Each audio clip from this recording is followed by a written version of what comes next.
bahas tentang eh, apa sih itu pemrosesan peralatan pasien. Kita langsung mulai aja. Pasti teman-teman pengen tahu apa sih itu. Nah, pemrosesan peralatan pasien ini adalah serangkaian kegiatan mulai dari dekontaminasi, pembersihan, pengeringan, sterilisasi atau disinfeksi teman-teman, hingga penyimpanan alat-alat medis agar aman digunakan kembali teman-teman.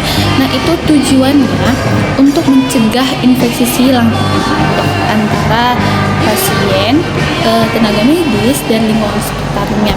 Itu juga bertujuan memastikan mutu pelayanan kesehatan tetap terjaga dan menjamin keamanan keawatan alat kesehatan. Nah, tentu dari pemrosesan peralatan perawatan pasien ini ada indikasinya.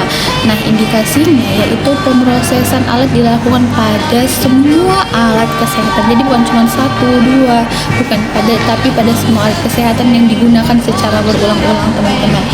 Nah, yaitu alat-alat yang kontak langsung dengan pasien, yaitu kulit, mukosa, darah, cairan kita, alat bedah, diagnostik, dan perawatan dasar seperti gunting, pinset, stetoskop, termometer, selang infus, serta peralatan laboratorium teman-teman.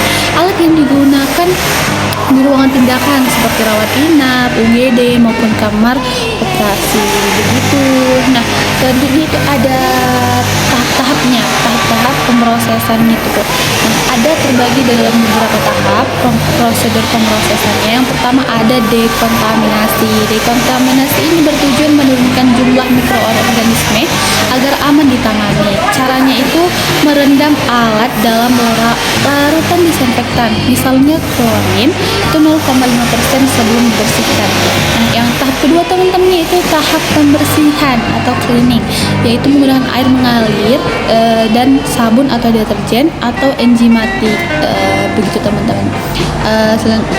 Selanjutnya itu kotoran organik, darah, jaringan, nanah harus dihilangkan dari alat tersebut. Itu bisa dilakukan secara manual juga, itu menggunakan sikat, atau otomatis juga bisa itu menggunakan mesin washer teman-teman. Langkah yang ketiga yaitu pembilasan. Nah, alat dibilas dengan air bersih agar sisa deterjennya hilang. Itu dilakukan setelah pengisian tadi. Nah, lanjut tahap yang keempat ada pengeringan. Alat dikeringkan dengan kain, dibersihkan kain bersih, tisu bisa bebas serat atau udara panas teman-teman. Nah, penting untuk mencegah pertumbuhan bakteri dan kerusakan alatnya itu biar nggak cepat rusak teman-teman. Yang tahap selanjutnya itu tahap kelima, itu nggak kalah penting, yaitu sterilisasi atau disinfeksi tingkat tinggi. Sterilisasi ini itu untuk membunuh semua bentuk mikroorganisme termasuk spora. Nah, metodenya itu ada terbagi dalam beberapa, yaitu autoclave yang menggunakan uap bertekanan, yaitu oven panas kering, gas etilen oksida, plasma hidrogen peroksida. Nah, selanjutnya desinfeksi tingkat tinggi teman-teman, yaitu untuk alat yang tidak tahan panas, itu menggunakan bahan-bahan kimia seperti glutaraldehyde 2%, formaldehid atau peroksida. Selanjutnya setelah selesai kita bersihkan, kita akan menyimpannya, yaitu penyimpanan alat-alat steril disimpan dalam kemasan atau wadah yang bertutup. Itu disimpan pada ruangan penyimpan khusus yang harus bersih, kering, dan bebas dari debu. Nah, label sterilisasi dipasang untuk memantau tanggal kadaluarsa sterilnya teman-teman. Jadi setelah kita simpan, kita harus memberi labelnya biar kita tahu itu kadaluarsa atau enggak. Nah, yang keempat, kita akan membahas tentang alat-alat dan bahan-bahan apa saja sih yang dibutuhkan pada saat kita melakukan pembersihan itu. Yaitu kita harus menggunakan alat pelindung diri, yaitu sarung tangan, masker, apron, goggles, sepatu yang bertutup teman-teman. Kita harus menggunakan alat pelindung diri kita. Kita juga membutuhkan peralatan pembersihannya, yaitu sikat khusus, wadah cuci stainless, steel atau plastik juga bisa. Nah, ultrasonic cleaner. Nah, bahan-bahannya juga ada. Nah, bahan-bahannya itu deterjen enzimatik, sabun medis, larutan klorin, alkohol 70% teman-teman. Nah, alat sterilisasi itu tadi yang kita bahas adalah autoclave. Autoclave ini menggunakan uap panas yang bertekanan teman-teman, yaitu seperti oven panas kering, teman-teman. Dia bisa juga menggunakan gas sterilisasi atau ETO, atau bisa juga plasma hidrogen peroksida. Nah, setelah kita juga butuh yaitu namanya wadah penyimpanannya. Kita menggunakan lemari steril, kontainer kedap udara, instrumen wrap atau kertas steril. Tuh. Oke teman-teman, jadi jenis-jenis pembersihan ini juga terbagi dalam beberapa macam. Yang pertama itu dengan cara manual. Manual ini itu dilakukan dengan tangan kita sendiri. Itu menggunakan sikat dan larutan pembersih, teman-teman. Ini pembersihan dengan cara manual ini cocok untuk alat-alat yang sederhana. Tapi di sini kita butuh ketelitian yang sangat tinggi saat pembersihan alatnya. Yang kedua itu ada dengan cara otomatis. Nah, cara otomatis ini bagaimana sih? Nah, cara otomatis ini menggunakan mesin, teman-teman. Nama mesinnya adalah mesin washer disinfektor atau ultrasonic cleaner, teman-teman. Jadi ini menggunakan mesin ini dianggap lebih efektif untuk alat dengan rongga-rongga kecil dan hemat waktu juga, dan hasilnya lebih konsisten daripada dengan cara kita manual, teman-teman. Nah, selanjutnya ada dengan cara kimiawi. Cara kimiawi ini menggunakan larutan khusus seperti enzimatik, klorin, atau alkohol. Nah, cara kimiawi ini cocok untuk alat-alat yang tidak tahan panas, teman-teman. Jadi cocok digunakan untuk alat-alat yang tidak tahan panas yang berlebih, begitu. Oke teman-teman, tadi kita akan membahas itu pemrosesan peralatan perawatan pasien. Nah, saat ini saya akan menambahkan beberapa materi, yaitu tentang kantong sampah medis. Nah, kita akan membahas peralatan nih, jadi kita harus membahas kantong sampah medis berdasarkan warnanya itu karena terbagi dalam beberapa warna. Jadi itu juga peralatan medis kan, teman-teman. Nah, dalam pelayanan kesehatan, pengelolaan limbah medis sangat penting untuk mencegah penularan penyakit, menjaga kebersihan, serta melindungi tenaga kesehatan maupun lingkungan. Nah, salah satu cara pengelolaan limbah medis adalah dengan pemilahan sampah menggunakan kantong khusus sesuai kode warna. Jadi di sini kita akan membahas tentang kantong sampah medis.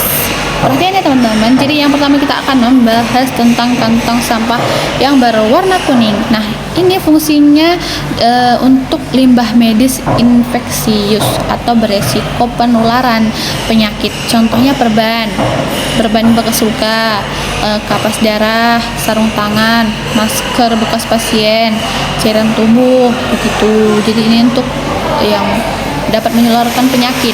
Nah, ciri-ciri kantong ini berwarna kuning terang, biasanya diberi simbol biohazard. Nah, kapan sih ini digunakan? Ini digunakan saat membuang limbah yang berasal dari pasien menular atau bekas tindakan-tindakan medis. Begitu. Nah, ukurannya biasanya ini 30 sampai 50 liter tergantung kebutuhan di ruang perawatannya. Jadi ada beberapa macam ukuran dari si jenis kantong sampah ini.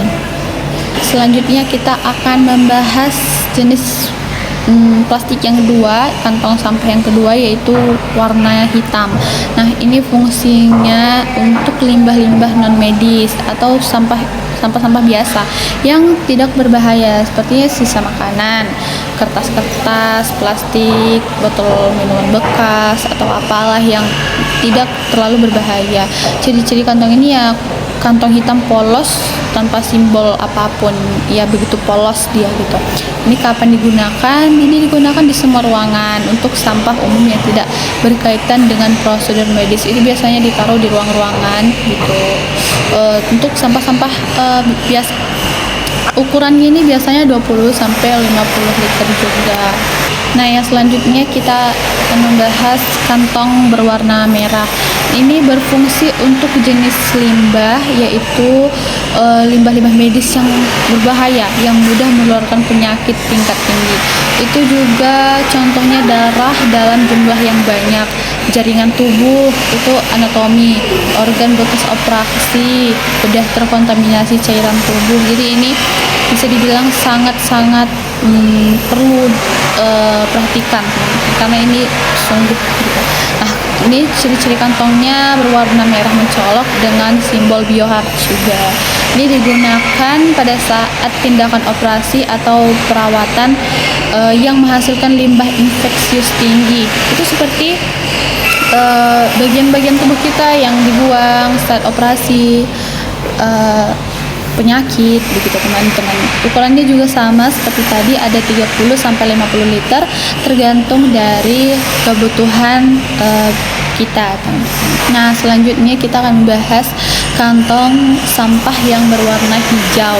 Nah, ini kantong yang hijau ini untuk limbah farmasi atau sisa-sisa bahan kimia ringan serta sampah-sampah medis yang bisa didaur ulang atau non infeksius ya teman-teman. Jadi ini tidak terlalu berbahaya. Ini contohnya botol infus kosong, baru plastik pembungkus obat, kardus obat gitu. Jadi ini tidak terlalu bahaya. Ciri-ciri kantongnya itu berwarna hijau polos atau bisa juga ada dengan simbol recycling gitu. Ini digunakan untuk pemilahan limbah-limbah yang masih bisa diproses ulang gitu. Jadi yang tidak bisa dipisahkan. Nah, ini ukurannya biasa juga seperti tadi, 20 sampai 50 liter juga tergantung kebutuhan kita. Nah, kantong yang kelima itu kantong berwarna biru. Kantong berwarna biru ini fungsinya khusus untuk limbah medis yang mengandung logam berat atau bahan beracun tertentu. Jadi ini contohnya sisa-sisa obat sitotoksis atau kemoterapi, termometer yang pecah, atau limbah-limbah kimia laboratorium yang tertentu, teman-teman. Jadi ciri-cirinya ini kantongnya biru dengan labelnya, ada labelnya itu limbah B3 atau bahan berbahaya beracun.